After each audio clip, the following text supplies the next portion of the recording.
kick my butt. Oh man. Yeah. That is, That's how we start the live. Hello. yes, right. Yep. Climbing up from the pit of life. I've been Yeah. down in a volcano and it erupted and spit me out. Oh, that's so Welcome good. everyone to For the Plot. And this week, Coco Collie has brought us our topic. Go. Well, I'm just thinking about the superficiality of life, how we often are complimented or compliment others based on appearance, something superficial. For example, if you are a heavier person and you lose weight, that people will often say, "Oh, you look nice," when they see that you've lost weight, and even comment, "Oh, you lost weight, you look better." Like as if your size is the value and mark of whether you are beautiful or radiant or Mm-hmm. attractive, or how you're dressed for the day. Oh, you look nice today, right? Mm-hmm. Because you took more care to look like what? What's that undertone to that compliment? That you look more like us, that you look more professional today, that you look like, what is all of that about? I thought this was just a juicy topic to get into because we've all experienced any number of these types of comments and compliments. How did it land for you? What type of thing was it? Which is your favorite? Which is your least favorite? Let's get Yeah. into it. Yeah, I love it. I love it. I love it. I love it. I love it. I was just saying a moment ago that I got a compliment last year and someone said, "Oh, you look so young." But it's also interesting because one, I was like, what am I supposed to do with that? Why is that a compliment? But then also I internalize that and think, am I supposed to look young? Do I need to look more young? How do I keep, it's Right? crazy. Yeah, how then it's we're bombarded with that. And even when you give someone a compliment, let's say they're, again, as you said, people dress up. What do you mean? You look more professional. If someone looks more, if I'm running to the store and I'm in sweats or I'm in, and someone says you look nice, I'd so easily say, "Oh, what? This old thing?" But like, why can't you look nice when you're in sweats? Why can't looking nice be like how you are coming across in your energy, right? Like, why is it Right. always about the physical? Because often when I get compliments and people say, "Oh, you look nice," I'm like, it's because I'm actually feeling really good inside. And I'm Yes. right. And I'm radiating that energy. I'm happy or I'm in flow or I'm just in a good mood, and people feel that and they don't realize that that's what they're feeling. They think, "Oh, it's because you are physically looking a certain way," but it's really because Right. they're feeling an energy from me. Yes. I Yeah. love that. That's brilliant. Yeah. What do you think, Yeah. Raquel? Yeah, wow, my goodness. I have so much to say about this topic because I think nowadays I'm very playful with this. I don't care anymore. And you really feel what is behind that compliment and that you can really play with things and with your outfit. So, as you can imagine, I receive lots of compliments about my hair, compliments about my hair or comments, right? So Right. this beginning of quarter, I was with my natural hair, as you saw my hair, and then I went to school, and then this teacher, oh my god, everybody was talking about my hair, and this teacher, I never know how you're gonna show up. You look wonderful, and then, so. And there are those compliments that people try to fix things, right? So when you go to the supermarket and you buy alcohol, and then they look at you like I am 53, and they look at my ID. Oh my God, you don't Yeah. look that age. You don't look like my mom. Yeah. Behind it, and how people it's nice when I feel that I am so good inside, and people don't know how to say that, but I know that's because I'm feeling good inside, especially Yeah. when I go to fairs, that I'm very happy. But when I go to to my fairs, I am a character, on purpose, because I think when I teach, whatever I go, I think I have to represent, I have to be looking well. So, but when I go to fair, I have extra makeup, and then I have some golden things that I put here. And then people are very funny, like, "Oh, I see your aura. Oh my God, you are shining." My makeup, my makeup. I love it. I love Oh, it. it's very Note to self: glitter equals shining aura. No. Yeah. That's one thing I miss about burlesque is like the glam and the glitter and the just the camp of it. I'm like, oh, that was fun. Yeah. Because it changes your aura. Totally.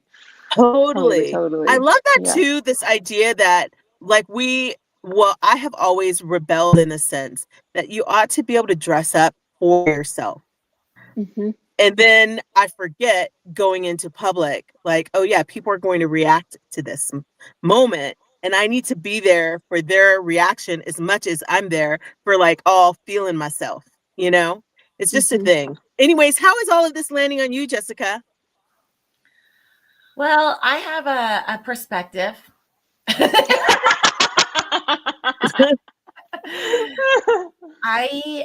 I believe that a lot of what we've seen, like, we've gone through these generations where there has been a societal standard of how you dress and how you appear. It correlates to how well you're taken care of and your financial status, or, things along those lines. And when you look at where we're at now with it, you have a very diverse environment of what is acceptable and not acceptable in the societal standard. Like when I moved out here, and I've breached this several times in my life, very much like Emma, right? When I was modeling, showing up and dressed a certain way is totally different than you would in the public world. And sometimes, because I was doing it to pay for college, I would be like in the middle of the night shooting, go to school, and I'd still be done up and people wouldn't even know who I was. Mm-hmm. And I'm like, I was working. I just got off work. Like, it's Jessica. Yeah. I swear I'm Yeah. here. Hello. Yeah. And I'd have people like walk right past me and I'm like, wow, makeup does wonders. Right. It tells you like how physical we are, like that we have been in a very physical environment. And when we look at where we're going, it's very diverse now. And Mhm. so when you look at there's people who are still stuck on that appearance of how you're physically showing up. And I'm not saying it doesn't matter, right? It does. But when that's all they can cognize, it's because they're not ready to accept that the energy of people and that we are energy. And as we go through these next few years, we're still going to see people going through that shift. And because what's going to happen is things like age. This anti-aging thing Oh my is God. going to be falling away, and it's a fad. Thank And you. people, and people are going to start honoring and respecting age again. And I was like, man, I'm like Raquel. I'm like, no, like seriously, I'm definitely old enough. My kids are old enough to drink. My God. They just have this perception and value youth. But the shift we're going to be going through is valuing people's vibrational energy and age. Yeah. And so for me, it's more about showing up on the outside like you are on the inside. And then it doesn't become as awkward because like even my husband's like, do you have any clothes that aren't white? And I'm like, I got a whole bunch of rainbow clothes. My cardigan's are rainbow. I'm wearing green pants today. I got red overalls. Back off. Depends on the day. So, it's kind of funny how that is, especially from my perspective of coming from the modeling industry. Yeah. My appearance mattered on what I was capable of doing and what type of jobs I would get. Depending on my hair was a big piece that got me most of my work, and my size, because I was like, a twig. And then always being involved in the fashion and the physical appearance. But you can see that even like those types of things are going away and not as big as they were in like the 90s and the early 2000s. And as we embark further into the 2000s, by the time we get to what year is it? Okay, so by the time we get to like 2040, 2050, in that time, we're going to see the shift really expedite, and people will be more showing up in a different form, because it will be that inside out, and it will be more acceptable to have this vast variety of how you're showing up in your appearance. And we'll honor like the people that are older, which that's perfect for me at that time. Let's be real. Right? I'm here for it. Okay, Yeah. I have a I have a question. different perspective of it, of that, yeah, it's your energy. But it is definitely like what energy it is you're feeling that you're projecting that day. And I do that. Like, what do I feel like wearing today? And I'm like high maintenance. My texture matters. The material, Coca-Cola knows this. She has gone through this. I'm like, oh, that's not organic cotton. Oh, that's not harm-free silk. Like, I know the whole time, and I'll be like, I found this fabric, and you make this for me. So it, like, I like very loose clothing. I like things that feel right on my skin, and it typically has to do with it being organic and harm-free and the energy of the clothing. And so it's more about that for me than it is like wearing a suit. And Coca-Cola again has gone through this with me. The first time I was like, I am literally going on a stage that's international with thousands of people. What do I wear? And it stayed on while I'm like, how about this? That is, Jessica, that is exactly. So in this conversation, we still have jobs, right? We still have aspirations and aims. And if you're a salesperson or a marketing professional or a teacher, right? Or what, or maybe you're an entrepreneur, maybe you want to be seen in a certain light. And so we, dare I say, costume up, like we put on a look, a uniform in order to be received in a certain way. But then we tend to get boxed into, you are this because that is how I see you. So how do we practice recognizing a person's essence? Like, I'm not saying never dress for the role, right? Maybe we still need to do that. You know, you maybe that is a part of the gig. Yeah. If you're a doctor, a nurse, you wear scrubs. Like, sometimes a uniform is absolutely part of the gig. But how do we start to see each other outside of the uniform, outside of the costume? Yeah. And I think it's really actually being present, and being present with the individual or the people you are with, and being able to have that understanding of where they're at. Meaning, it's not a compliment about someone's appearance. It is a compliment about, I just got done doing this, like recognizing a bunch of people for their accomplishments that they valued. I was like, okay, I want to reward this person because they've done a very good job. What is going to make them feel like I really saw them and their efforts, not what they showed up like? Oh, you're on time every day. You know, I obviously I'm not that person anyways. I'm like, well, here, let's go. But really being able to see them, and I pause and always make extra effort. Like, oh, this person's done a really good job, and know what type of recognition they want. Some people don't want you to recognize them, but they really appreciate those very discreet recognitions. And so it's really about your ability to hear, see, and understand where these other people, which I know we're all good at here, of being present to see that person's soul, that person's spirit, or whatever you want to label it as, and recognizing that, not their appearance. Yeah. Right. Yeah.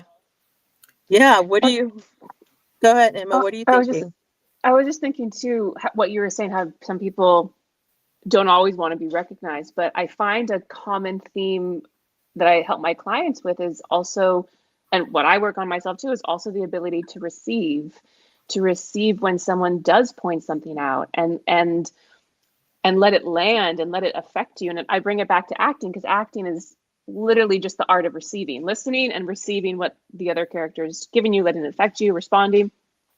And it's so hard to just allow someone, because it's so vulnerable, to actually allow someone to see you, your essence, Yeah. you know, and then for them to witness you and reflect back to you and then be like, oh. And that's why, kind of circling back to the original question, I try and offer people compliments more about their essence, more about their energy, more about, you know, or even thank you for the way you help me see this situation differently, you know, like not just about what they're looking like, but what their skills are, what their energy is, what they're offering, and how it helps me. And I think there's just so many ways that we can see people without like the physical seeing them.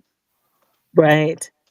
Yeah, that's such a lovely conversation. And it's very interesting. I like when Jessica is talking about the diversity and the time we are living, and that we have the diversity helps very much. So one thing I have to say, which is very interesting, I think being when you are a teacher, I think pretty much students see who you are. I think it's very interesting. My students are international. I teach online, and their way of saying, and they say, "Teacher, you shine the room. You are the head teacher. Your energy." So they put words there that I kind of translate. But I think that students always admire teachers for who they are. So, but I think we are giving slow steps into the right direction, but that is so much that we have to overcome. And how much this societal or society judge of yourself goes into yourselves, right? And I always tell people that I came out of the closet with my hair when I arrived in Washington, because I found my people, my style, and I've never felt good with my hair. And now that I play with my hair, I have so much fun, and that's how people it makes a difference. And I think, unfortunately, the society can be very cruel.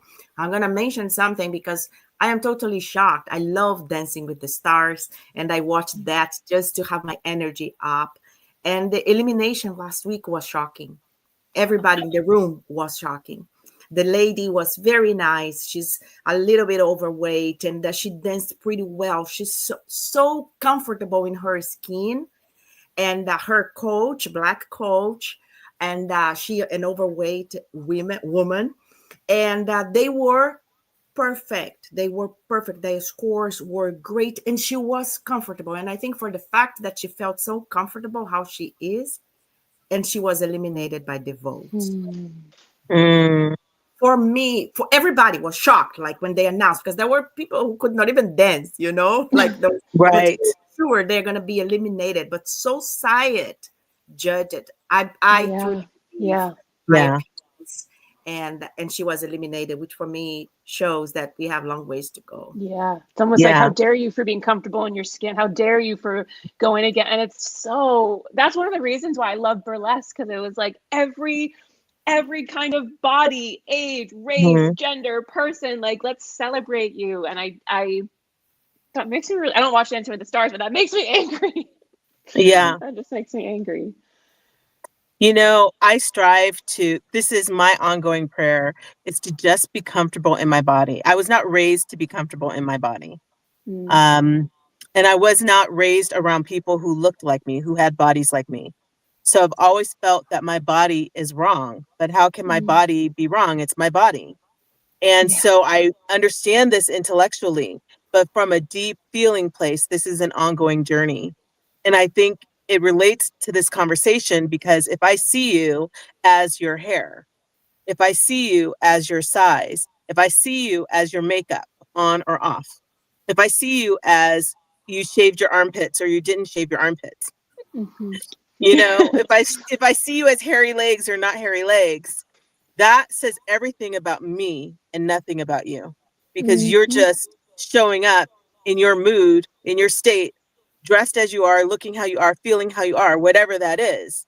But if all I recognize is this superficial thing, then I need to gut check myself. Why is that the most dominant thing? Why can't I be in this space with you and just engage with you and find out, how is your day going? How are you feeling today? Did you, what gave you a spark of joy today? What's motivating you to like reach after life, get after it today? Like if I engage on that level, then I get to engage with the essence of who you are. If I just compliment your hair, I'm not seeing you at all. Mm-hmm. Do you think that, I'm just thinking here while you're talking, do you think that a lot of it is because people don't see the body, they actually see it as your identity, when really it's the vessel, it's the tool you get to navigate life with? Yeah, I think we're trained. I think we're raised to have our bodies be our identity, right? We're trained to fit a model for beauty, a standard for beauty that most of us can never achieve. Look, even the icons that we're given to model ourselves after aren't achieving that standard of beauty. Yeah, They're being airbrushed, they're being done up, they're getting surgery, they're like, I look, I believe in each of our own individual choice to do what we want with our bodies. It's your body. If you want to tattoo your body, if you want to give surgery to your body, like that is your choice. But let us understand that if I feel I need to change my body surgically rather than accept my body, that might be something that's worth looking at, because what is the motivation behind that? Am I trying to better fit someone else's standard of beauty? Then I can achieve that standard of beauty, but it does not mean I can accept myself. Exactly. We can change all the external, but like what's going on internally? Exactly. And to that point, that's what Raquel was talking about. That's what shines through, right? Exactly. I think that, oftentimes, like, appearing young is because you're happy, right? You don't have the same, and it's true. You actually don't have the same types of wrinkles when you're happy, because your muscles in your face aren't creating those patterns in your skin, and so you end up looking younger. And at the same time, when we're looking at this and unpacking it, it is so much about just that inside shining out. And I think that one of the beautiful things we see with these younger generations, and even just children throughout history, is they don't care. They show up with it. Like, I remember being like, I want to be rainbow bright, man. I showed up in rainbow clothes every day. I had the little overall dresses. I now have all my little sprites. I was here for it. But it wasn't about her appearance. Although as a child, that's what I loved. But I loved how kind she was and how protective she was of these other creatures and nature and the and so I was like, oh, that's my role model. So then I wanted to look like her. Right. And so it's kind of interesting when you think about, like, it's your inside shining out. And then also, to your point, Coco Collie, we will replicate these patterns that we desire and see as beauty. And I mean, I was completely straight white hair. And I remember praying for my grandma's hair. Right. And now I'm like, but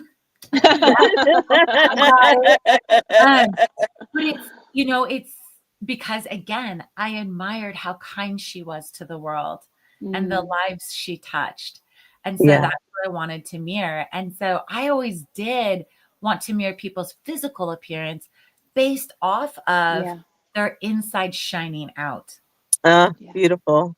Yeah. Amazing. That's so true. Gosh, that reminds. Sorry. No, I was just thinking of being a young girl and how I would want to wear mismatched socks and mismatched earrings and like all the oh, these are my favorite colors and I love these colors together and let me put this. And my mom hated it. Oh my gosh. She's like, Virgo neatness. Like, no, you are not leaving the house looking like that. You will not embarrass me. And I just loved color. I was Yeah. feeling the color. I wanted to express that feeling with this, matching things up in an unusual way, which at the time I didn't know standard, not standard, color wheel, whatever. And I see that wanting to reemerge in my life in different ways, like not following a standard for how I dress or how I do my hair or what hair am I going to wear today, and also not feeling obligated to talk about it. Like, Mhm. you like it, you don't like it, okay, you do you. I'm going to carry on with my day, right? Like, let me feel confident in my own skin and show up and be as I am today, and recognize how that gives space for everyone else to do the same. And I'm not going to apologize about it. Yeah, I love it. Such a great conversation. Thank you, everyone, for sharing. If you have, for all of our listeners, if you have thoughts and opinions on this or want to share your story about how you're going through the process of showing up as others want you to appear, or yourself, or just the experience you had in this subject of like showing up on the inside out, we want to hear about it. It's such a great topic, and it's something that it's still going to be around for a while. And so it would be interesting and helpful for everyone else to hear this. Thank you so much. Yay.